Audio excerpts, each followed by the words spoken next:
Добрый день! Сегодня я вам расскажу, чем AC/DC Video Studio 4 отличается от своей предшественницы, то есть третьей версии. Мы все посмотрим, изучим. Я буду использовать русские версии этой программы. Как русифицировать, смотрите в моих предыдущих видео. Также хочу сказать пару слов о AC/DC Video Recorder, то есть записывании с экрана. Оно не претерпело каких-то существенных изменений, а сама монтажная программа AC/DC Video Studio 4 претерпела серьезные изменения. Какие сейчас будем смотреть? Откроем третью версию. Первое, что мы видим, по сравнению с четвертой версией, очень мало пунктов меню. Действительно, четвертая версия отличается в принципе только тем, что добавились дополнительные пункты меню. Что же они выполняют? Вкладка «Медиа». Она особо не изменилась. Мы также можем добавить файлы. Если не ошибаюсь, добавился какой-то новый тип файлов, в котором можно открывать. Но точно прям сразу не скажу вам. Надписи. Надписи остались абсолютно такими же. Можно вводить определенные надписи, и они появляются, выбирать их положение, размер и так далее. Здесь все вроде бы так же. Аудиорекордер. Аудиорекордер только с виду, мне кажется, поменялся. А так все то же самое. Переходы. Посмотрим, сколько переходов в предыдущей версии. В предыдущей версии довольно мало переходов. В четвертой версии переходов стало значительно больше. Рассмотрим теперь звуковые эффекты. Звуковые эффекты вроде бы не претерпели никаких изменений. Вход, выход, применение на звуковые дорожки. На самом деле, кстати, звуковых и незвуковых дорожек, то есть видео, нет ни в третьей, ни в четвертой версии программы. На самом деле, на дорожках может располагаться как звук, так и видео. Да, рассмотрим теперь анимации. Что же это за анимации? Анимации отвечают за то, чтобы изображение наше двигалось. Это, то, что мы видим, это всего лишь пресеты. Добавим какое-то видео. Добавим еще одно видео. Добавим какой-нибудь переход, посмотреть, как добавляются переходы. И давай посмотрим анимации. Как выглядят анимации. Нужно добавить вот такую стрелочку на изображение, растянуть ее как нужно, подвинуть как нужно. И после этого добавить на нее определенные точки. Вот в этой точке изображение будет такое. Вот в этой точке изображение будет вот такое. Можно выходить за границы экрана, что-то приближать, какой-то угол. Можно вот так делать, как хотите. Вот смотрите, как это работает. И все это будет двигаться. А это представляет из себя просто пресеты. Смотрим, как это работает опять-таки. Просто уход вправо. Вправо оно и остается. Теперь появление. Появление также может применяться на видеодорожке. Посмотрим, добавим какую-нибудь видеодорожку чистую. И применим к ней появление. Что же это за появление? Появляется вот такой светофорчик. Это означает, что начало задействовано, середина никак не задействована, конец никак не задействован. Выделяем. И здесь, так же как в третьей версии, есть свойства всего, что выделено. Вход здесь бум. Вот такой. Смотрим. Да, все присутствует. В середине ничего не происходит, и в конце ничего не происходит, просто исчезает. Но их можно поставить, что здесь уход вниз, уход вправо, уход влево из предложенных вариантов. Ну вот вы видите, как это работает. Отодвинем дорожку, чтобы она была не видна. Вот так это выглядит.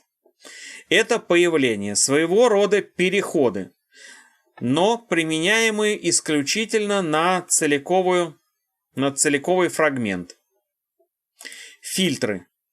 Фильтры. Удалим отображение все. Теперь добавим фильтры. Ну вот это черно-белый фильтр, он превращает в черно-белое изображение. Это уже было в третьей версии, но здесь просто фильтров стало больше, гораздо.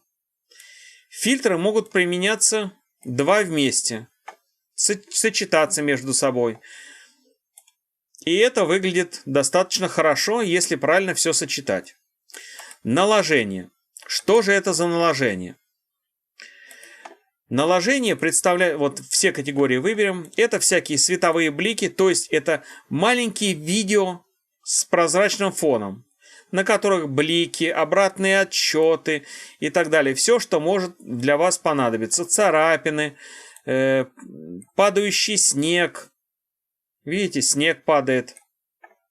Все это хорошо выглядит, но так же, как в третьей версии, к сожалению, невозможно применять анимации, появления, переходы, какие бы то ни было, к вот этим фрагментам. Это очень плохо. То есть они не могут появиться из черного там или еще как-то двигаться.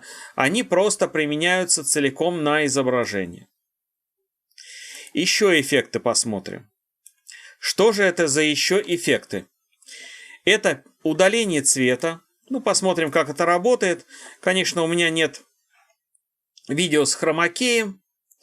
Но мы просто обычное видео возьмем и попробуем удалить с него вот эти зеленый цвет справа. Мы возьмем удаление цвета, добавим. Здесь выберем, пипеточку выберем и щелкнем на этот цвет. И он удалился. Все эти области стали прозрачными, и теперь будет видно, что сзади происходит. Как видите. Можно убрать фон и добавить любую статичную картинку или какое-то видео на задний план. То есть это работа с хромакеями. Удалим. Удалить все фильтры. Цветные луты. Цветные луты это покраска изображения. Они бывают разные, самые различные. Даже можно, есть кнопка «Загрузить свой собственный». Скорость клипа. Скорость клипа – это сравнительно новая вещь, которая добавилась в 4-й версии. Она представляет собой просто как фильтр она добавляется, и мы можем увеличивать скорость. Например, 2 скорость, в 2 раза больше. Клип уменьшается в размерах и проигрывается в 2 раза быстрее. Очень полезная функция. Функция мозаики – это очень простая функция. Сейчас расскажу немножко про нее. Благодаря ей можно замазывать какую-то часть изображения. Мы просто добавляем ее, и изображение замазывается с нужным порогом. В одном из видео я его применял, очень полезная функция. Что же еще добавлено такого, что не было в 3-й версии, кроме анимаций, появлений, наложений и еще различных эффектов?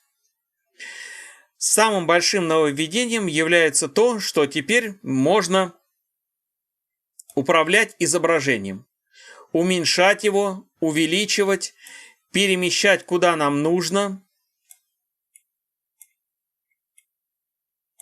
делать какие-то части его видимыми только лишь. Это очень полезная функция. Теперь дальше что изменилось? Изменилась работа с таймлайном. Добавилась очень интересная функция. Вот это скриншот.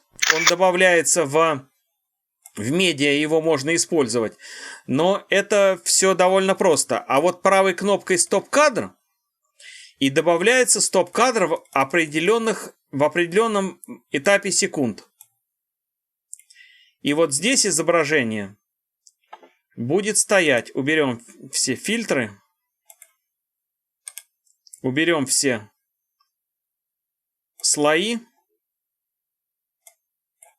Расширим.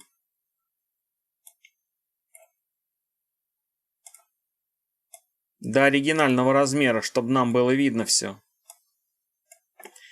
И посмотрим, как это работает. Идет поезд. Потом стоп-кадр, и дальше продолжается. И все это как отдельная видеодорожка. Оригинальный файл при этом не портится. И всегда можно правой кнопкой удалить стоп-кадры, выбрать. И они все удалятся. Это замечательная функция. Не видел в других редакторах подобных функций. Теперь добавилась возможность удалять аудио из видео целиком. Если в предыдущей программе, в третьей версии, нужно было разделить видео и аудио, и потом только его удалить, то в этой программе не обязательно этого делать. Можно удалить сразу. Ну, так как и в прошлой программе можно добавить точку и потом отрегулировать ту или иную громкость нарастания, уменьшения, так как нам будет нужно. Это можно сделать как отдельной дорожкой, так и в составе. Редактировать аудио. Добавить точку. Добавить точку. И все это работает хорошо. Точек можно добавить бесконечное множество. Зайдем в «Сделать и поделиться».